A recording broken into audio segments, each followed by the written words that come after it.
friends, this is Dixon Kavanaugh, and welcome to another episode of Outloud with Dixon, where we will explore wisdom, get creative, and better appreciate this fun, chaotic, and beautiful world that we live in. If you remember back to the last episode, Siddhartha is a young man who left his home, left all his teachers and all his teachings, and had decided to venture out on his own. We were left with the beautiful scene of Siddhartha and Gautama Buddha in the garden, filled with joy and energy and hope. And I know in reading these stories and hearing these words of joy and energy and hope, I start to feel that same way. Words have a hidden power, and these words of success and triumph help put me in a state of positive momentum. In today's reading, we find Siddhartha in a desperately different situation. And I've got to be honest with you, I considered not reading this passage. But I thought, you know what? We're not a bunch of babies. My listeners can handle it. We're not afraid of the dark, and we aren't afraid of a little blood.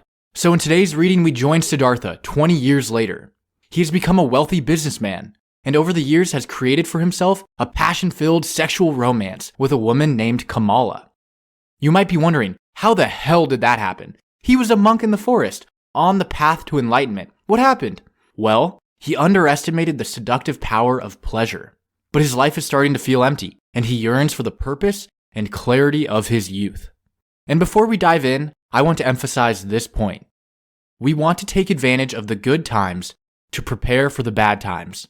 We want to use those periods of our life when we feel fulfilled and joyous and energized to build the habits and behaviors that will support us when we find ourselves in a valley, an emotional or spiritual valley. Peaks and valleys are a natural part of life. And when we know that fact, we can better prepare for it. And using our times of joy and peace can be fun. It can be learning to meditate, or joining a community with strong values, or reading books that remind you of the sanctity of life and the divine spark that lives in every creature. As we will see, Siddhartha is close to losing sight of this truth, losing faith in the meaning of his life. But will he remember?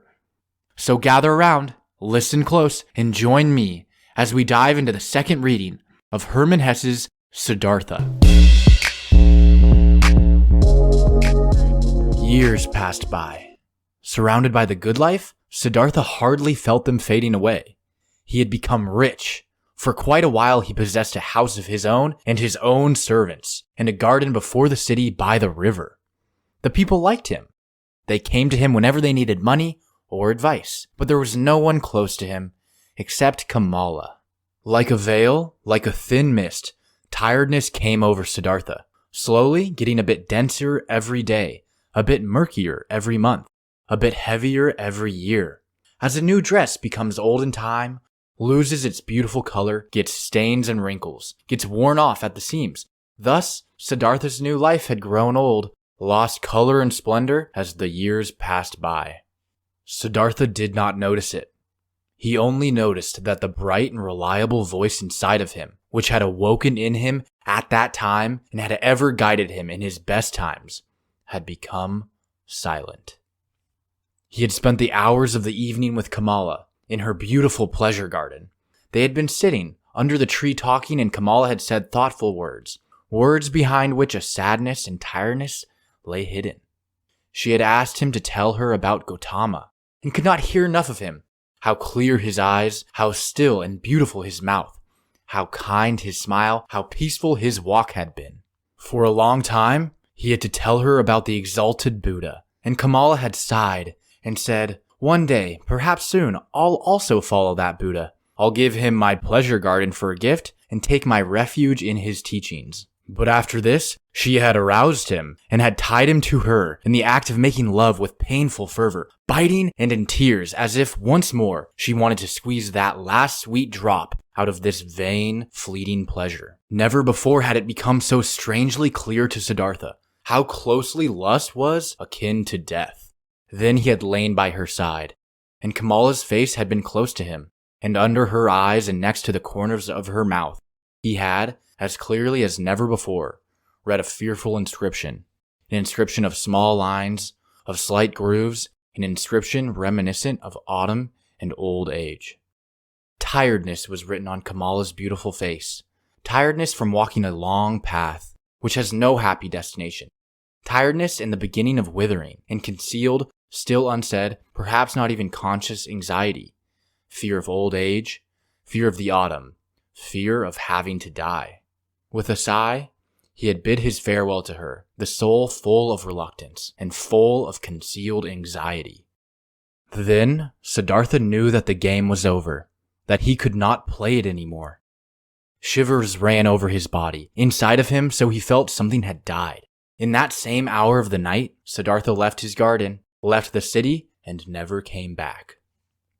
Siddhartha walked through the forest, was already far from the city, and knew nothing but that one thing, that there was no going back for him, that this life as he had lived it for many years until now was over and done away with, and that he had tasted all of it, sucked everything out of it until he was disgusted with it.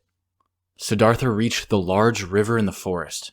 By this river he stopped. Hesitantly, he stood at the bank. Tiredness and hunger had weakened him. And for what reason should he walk on? Wherever to? To which goal? No, there were no more goals.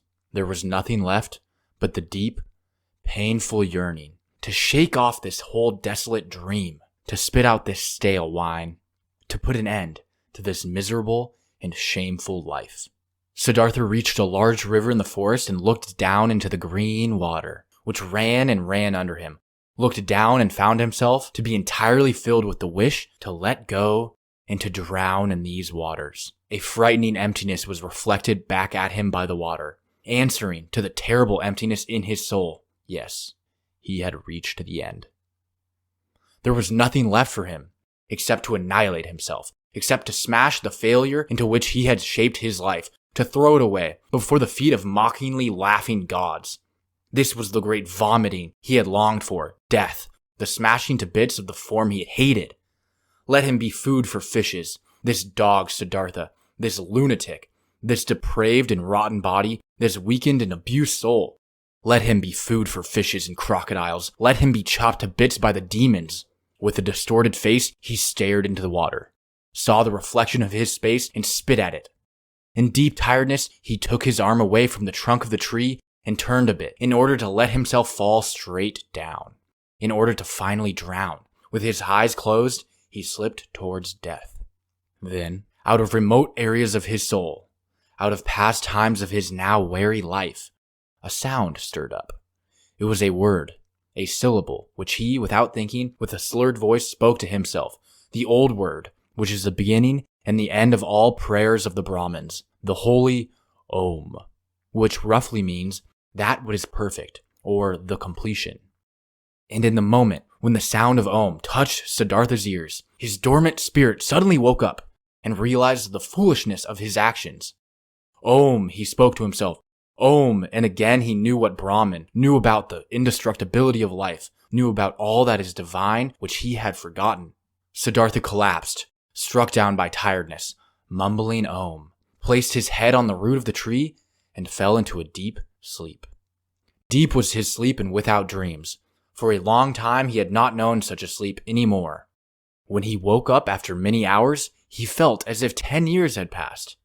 He heard the water quietly flowing, did not know where he was and who had brought him here, opened his eyes, saw with astonishment that there were trees in the sky above him, and he remembered where he was and how he got here.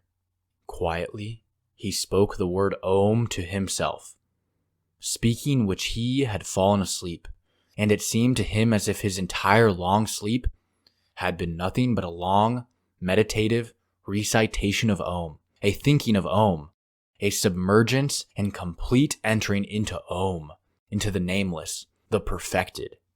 What a wonderful sleep this had been! Never before by sleep had he been this refreshed, this renewed, this rejuvenated. Perhaps he really had died, had drowned, and was now reborn in a new body. But no, he knew himself. He knew his hands and his feet, knew the place where he lay, knew the self in his chest, this Siddhartha, the eccentric, the weird one. But this Siddhartha was nevertheless transformed, was renewed, was strangely well-rested, strangely awake, joyful, and curious. And we're back. What did you think of today's passage? How did Siddhartha's downfall and resurrection make you feel? Remember, We want to use the good times to be better prepared for the valleys, the winters of life. One way to mentally prepare is to use the power of visualization. And this isn't the surface level positive thinking stuff of the 1920s and 30s. This is a strategy I learned from David Goggins. If you don't know who he is, I'll provide a link in the show notes. We use the power of visualization to imagine ourselves in the absolute worst situation, waist deep in filth, and in that moment, we see ourselves expanding and overcoming that challenge. We visualize and mentally rehearse what it would feel like to be caught in a difficult situation, when things didn't go as planned, when we didn't get the deal, and practice again and again what it would feel and look like to come out not only alive, but reinvigorated. This is a visualization technique I have used time and time again, specifically when I was preparing for an Ultra Spartan race that tracked 32 miles of obstacles and mountainous terrain. I didn't picture myself finishing the event totally unscathed. Instead, I pictured myself beat up, desperate, on the verge of quitting, and right then, I would shift my energy and become overcome with a newborn focus and determination. It reminds me of the lines, "Don't wish you were easier, wish you were better." One proven way to prepare for the winter and have fun doing it is through the power of visualization. We don't have to fear the dark because we've ingrained within our psyche the strength of will to overcome it, to expand in the face of adversity and not contract. This technique is a mental habit that we need to train and practice for it to work.